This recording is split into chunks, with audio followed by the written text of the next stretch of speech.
공황이란 생명의 위협을 느낄 정도의 상황에서 유발되는 갑작스러운 공포감을 말합니다. 따라서 공황은 실제로 위협적인 상황이라면 누구에게서나 발견되는 정상적인 생체 반응인 것입니다. 예를 들어 볼까요?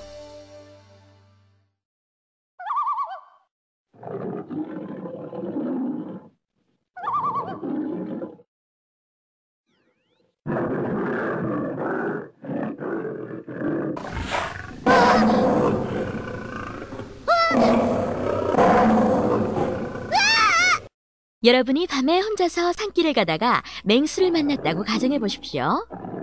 여러분들 누구나 머리카락이 쭈뼛쭈뼛 서거나 눈동자가 왕방울만하게 커지고 입이 쫙 벌어지며 심장이 급격하게 뛰고 숨이 턱턱 막히며 손발 등 온몸이 떨리는 등의 반응을 보이면서 나는 이제 죽었구나 하는 공포감을 맛보게 될 것입니다.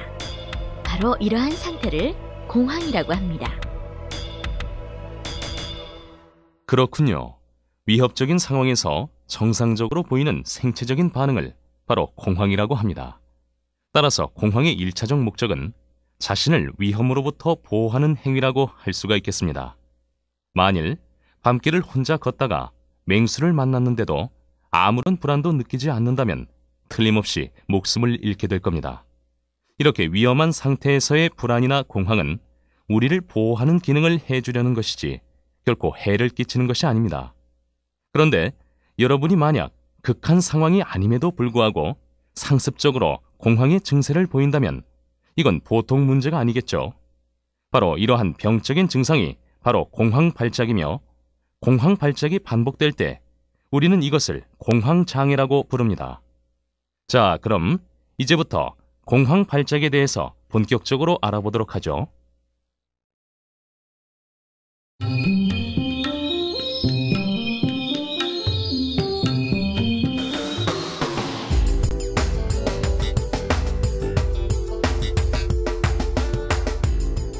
갑자기 아무런 이유도 없이 심장이 마구 뛰거나 가슴이 답답해지고 숨이 막혀 질식할 것 같은 증상을 경험한 적이 있습니까?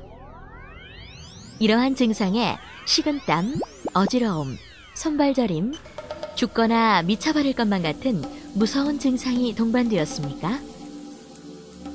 이러한 증상이 또 올까봐 자주 걱정이 되고 자신이 무슨 큰 병에 걸린 것은 아닐까 하는 불안 때문에 병원을 찾아 검사를 받아보지만 별 이상을 찾아볼 수 없고 신경성이라는 진단만을 받아보지는 않았습니까?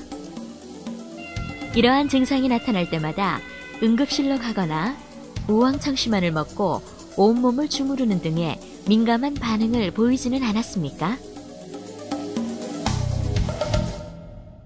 저런, 김공황 씨가 또 공황 발작을 일으키셨군요. 만일 여러분이 방금 전에 말씀드린 증상 중 해당하는 것이 있다면 여러분은 공황 발작을 앓고 있을 가능성이 매우 높습니다. 그렇다면 공황 발작은 대체 왜 일어나는 것일까요? 핑키, 시청자들께 설명해 드리렴. 네, 알겠습니다, 박사님.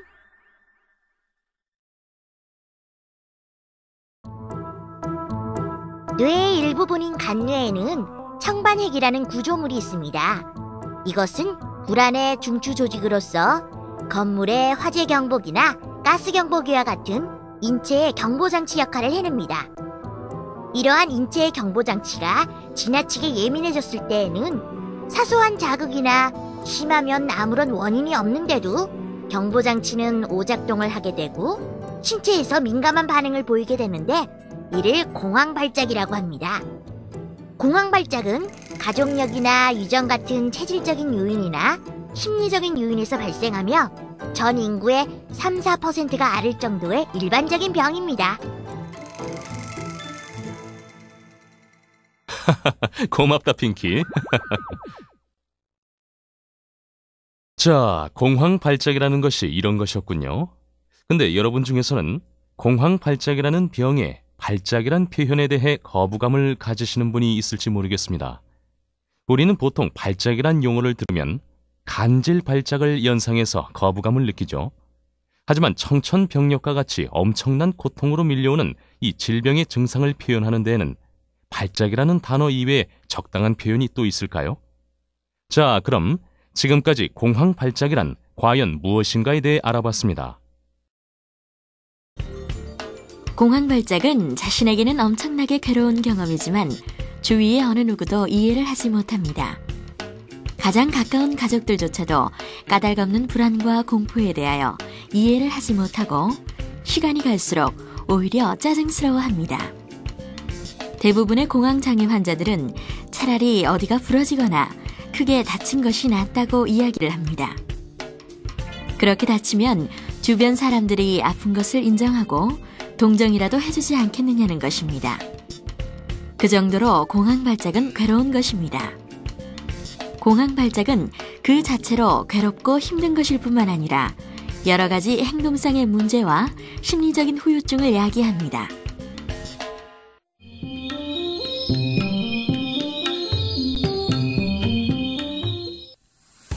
광장공포증은 특정 상황이나 장소에 대한 공포감과 이러한 공포감 때문에 그 장소를 피하는 회피 행동이 주된 증상입니다.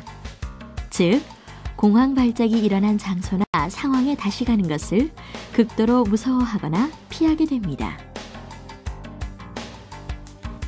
광장공포증의 임상양상으로는 사람이 많은 시장과 같은 특정 장소에 대한 회피와 지하철, 버스, 비행기 등과 같은 교통수단에 대한 회피가 흔합니다.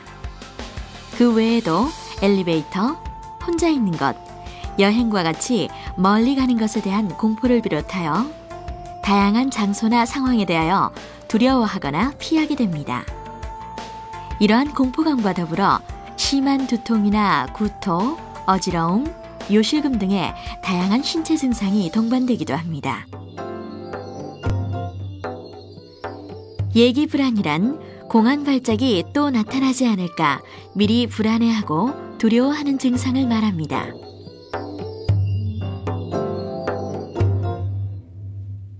이 그래프의 가로축은 시간의 흐름입니다. 세로축은 불안의 심한 정도를 표시합니다. 파란 선은 평상시에 정상적인 불안의 정도를 의미합니다.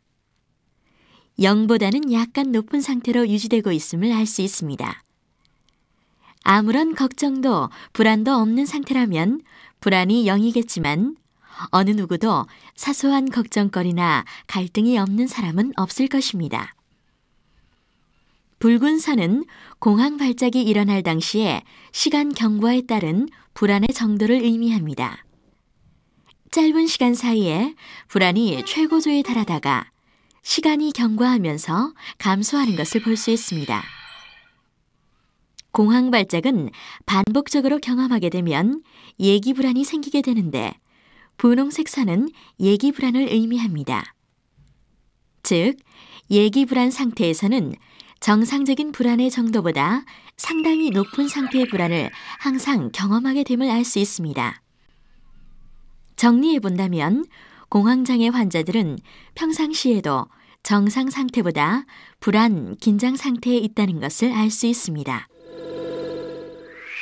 지금까지 공황 발작, 광장 공포증, 예기 불안, 이 세 가지의 개념에 대해서 알아보았습니다. 이 세 단어의 정의를 정확히 알아두는 것은 앞으로의 치료를 위해서 매우 중요합니다. 혹시 잘 이해가 되지 않는 부분이 있을 경우에 반복하여 공부를 하십시오. 그럼 본격적으로 치료 방법에 대해 알아보기 전에 공황 발작을 세 가지 요소로 분석해 보도록 하겠습니다. 공황 장애를 치료하는 방법으로는 약물 치료와 인지행동 치료가 있습니다.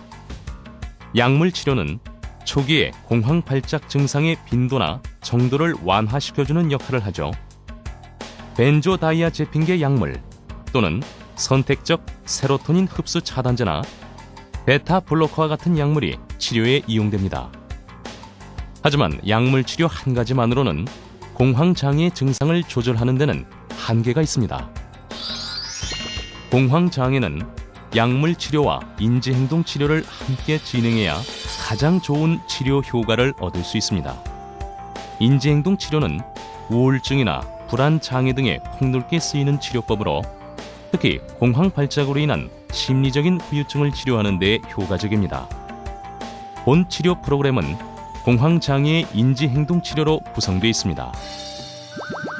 인지행동치료는 생각과 감정, 행동 사이에 밀접한 연관성을 밝혀내는 데 주안점을 둡니다. 불안이나 공포와 같은 감정보다는 왜곡된 생각을 교정하는 것과 회피하려는 행동을 바로잡는 데에 초점을 둡니다. 왜곡된 생각과 행동을 교정해서 불안이나 공포감을 감소시킨다는 이야기죠. 인지행동치료는 약물의 용량을 줄이거나 약물 사용을 중단하는 데 매우 중요한 역할을 한다는 것을 잊지 마십시오. 또 한 가지, 공황장애를 치료하는 데에는 약물 치료 단독으로는 한계가 있으며 인지행동 치료를 병행하는 것이 가장 효과적이라는 것을 꼭 기억하셔야 됩니다. 지금까지 공황과 공황 발작의 개념 등 공황장애의 기본적인 내용을 알아보았습니다. 공황장애가 어떤 병인지 이해가 되셨습니까? 여러분, 공황장애는 나아야겠다는 의지와 노력만 있으면 얼마든지 치료가 될 수 있습니다. 자신감을 갖는 것이 무엇보다 중요합니다.